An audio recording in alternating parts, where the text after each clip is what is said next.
I'm just about to pack it up. I'm actually loading up my cast net. When this happens.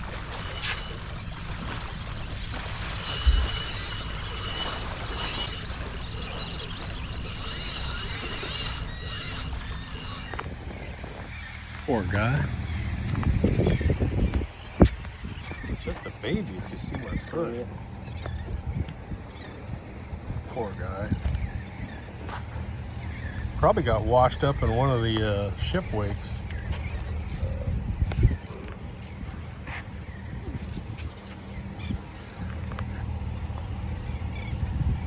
Morning. I'm doing a different video today. I'm taking you guys fishing, but this is kind of a slow time of the year to be fishing. So what I'm going to do is I'm going to go over some of my gear and I'm going to show you how I make this fishing cart, which I tow behind my electric bike. World of difference. Everyone that sees it goes, dude, I need one of those. So I'll show you how to do it. I just use a Gorilla cart. You can get them at Lowe's, Home Depot.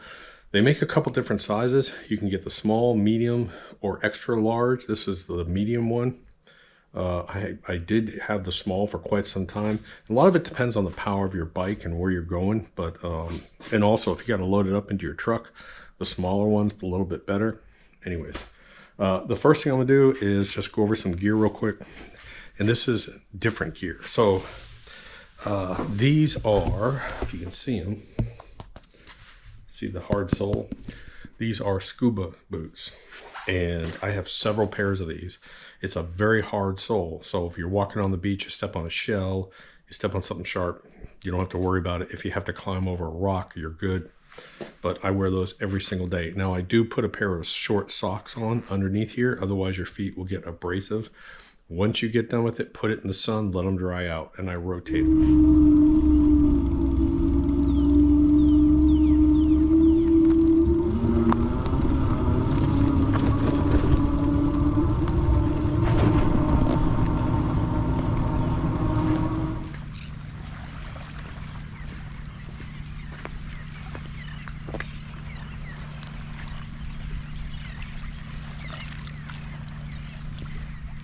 And but let me show you about the cart, Gorilla cart. So what I do is I take 2-inch PVC. Don't use 1.5. The 1.5, sometimes you're going to need to get these rods folded down in here, and you may have a rod with a larger nub on the end of it. And then I just take metal brackets, 2-inch metal brackets. I take an extra large washer, a lock washer, and a nut on here. These are 1/4-inch bolts. 1, 2, 3, 4. That's about all you can get. You just got to be careful where you're drilling. Make sure you're not hitting any metal or hitting any handles. And then I drill holes. I drill several holes in the bottom of my cart. If it rains, you want the rain to drive out. If your cart should get swamped by a wave, the water will drain out. And also, when you wash it out at the end of the day, it is kind of nice to have it drain. How do I attach it? I use a rope and a bungee. That's it. That's all I do.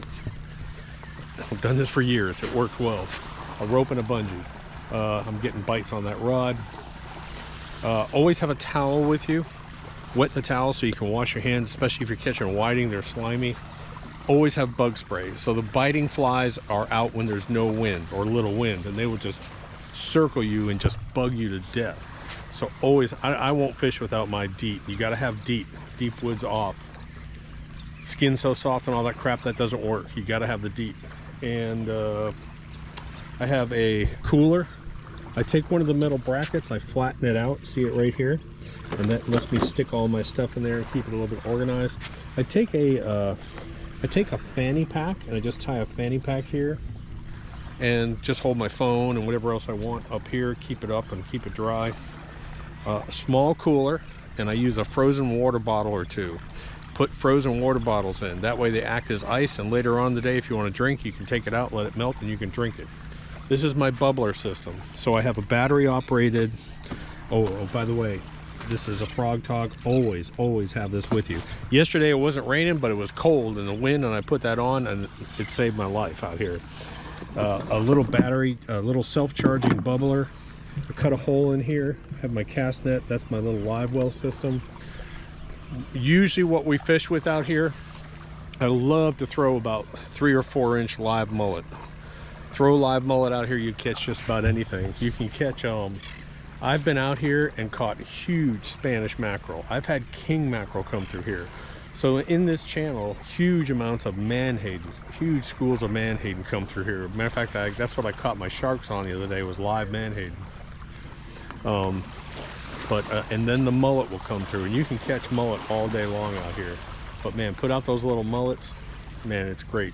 If the water's clear, live bait. If the water's dirty, cut bait. That's kind of the rule. That's it. Well, nothing. I'm gonna head down to the main ocean, I think. I'm just gonna try and find a damn bite. I can't even get rid of shrimp on my bottom rigs. This is slow as hell.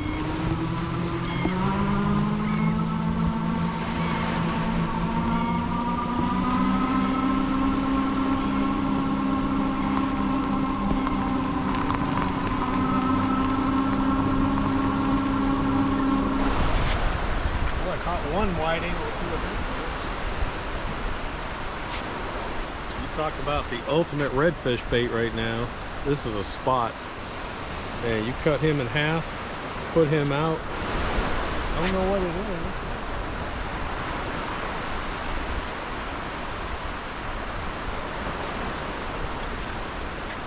is. Catfish. These things are nasty. You may not even be able to see me. Are you focused? No. Oh my goodness. Oh Lord. Anyways, I caught a whiting first thing. Well, at least the bait bite is on this morning.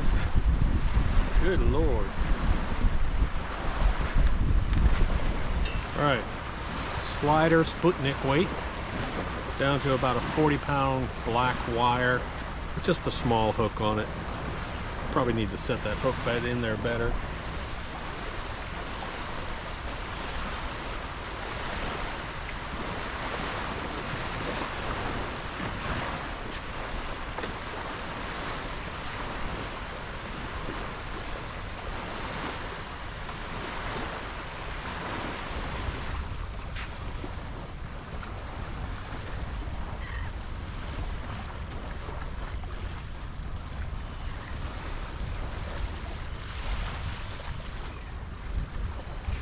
Something hit the big rod, but I guarantee you, the way it's swimming, it feels like a rag. Well, it's got a head shake. It must be a shark. It's got a head shake to it.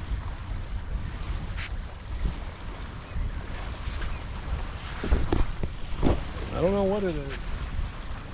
I just saw that line just floating across.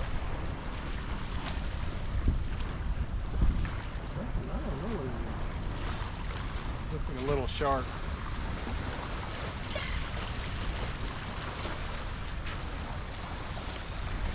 My other rod's going off like crazy too. So I got this shark right here, and my other rod's just banging off right now. Well, whatever it is, I think it's gone. But hello there. How you doing today? How you doing today? Here's your thumbnail. There we go. Finally, picked it up twice. Picked it up twice and dropped it. If he's still on there.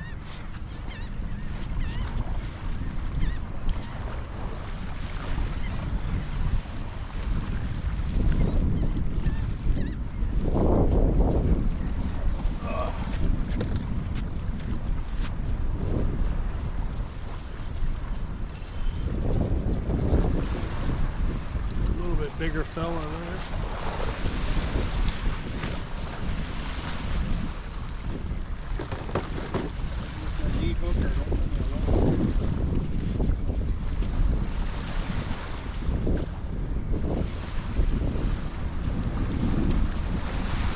Bit better one, about a 20-pounder.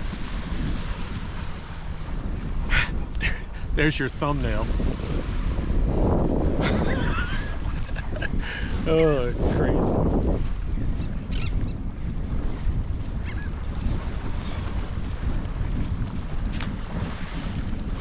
Okay, so that other one was going off. Man, look at that. That is a beautiful whiting.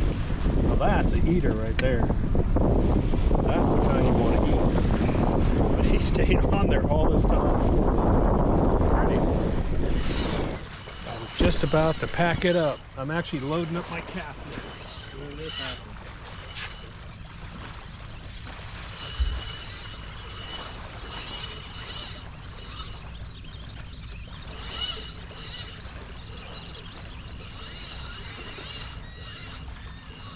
That big rod's going on.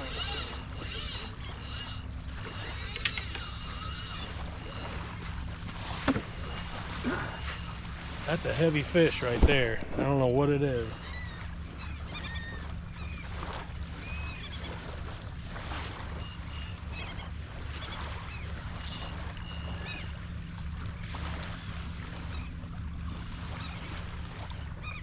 That's a big fish. That's a really big fish. I just hope it's not a big ray, to be honest.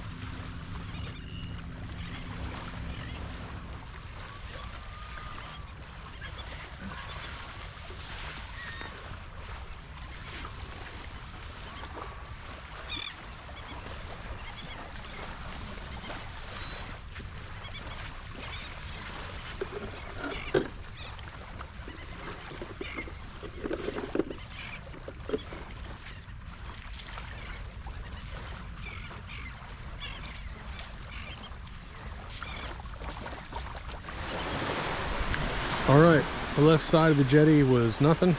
Let's go to the left side of the jetty. Little calmer over here.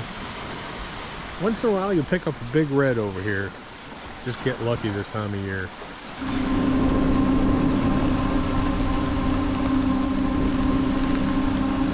This is where the bike comes in handy. I was just down the jetty, not a single bite. You would think that that would be the place to fish. Nothing. Perfect. Calm water. All the conditions are right. Nothing. So I'm going back up to the channel today. You never know, man. Holy cow. Monster bluefish.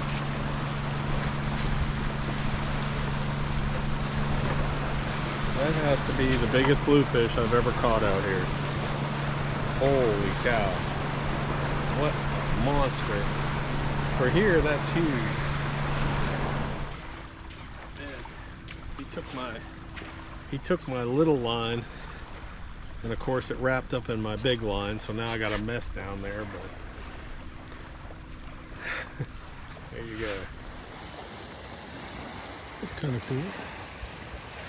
Oh my gosh, that's a little hammerhead. I thought it was a bonnet head. That's a little hammerhead. Check him out. That was pretty cool. Haven't caught one of those in a while. Man, so that's the first few days fishing. Ryan, my son, is coming down here. Gosh, when is he coming? He's coming Thursday. So if we have any more exciting fishing videos, I'll put them up for you. It's a slow time of year this year. Summer and fall, this place lights up. Spanish, reds, anything you can think of. But yeah, I just stored my cart over here, ready to go. I have a bunch of projects I'm gonna put on video for you guys, including the got the robot mower sitting over there because I'm gonna build a cement base over here for the robot mower. Home Depot's bringing some concrete for me right now, and that's it. Give it a thumbs up. Talk to you later, and I'll show you the yard and everything that's going on here. Doc.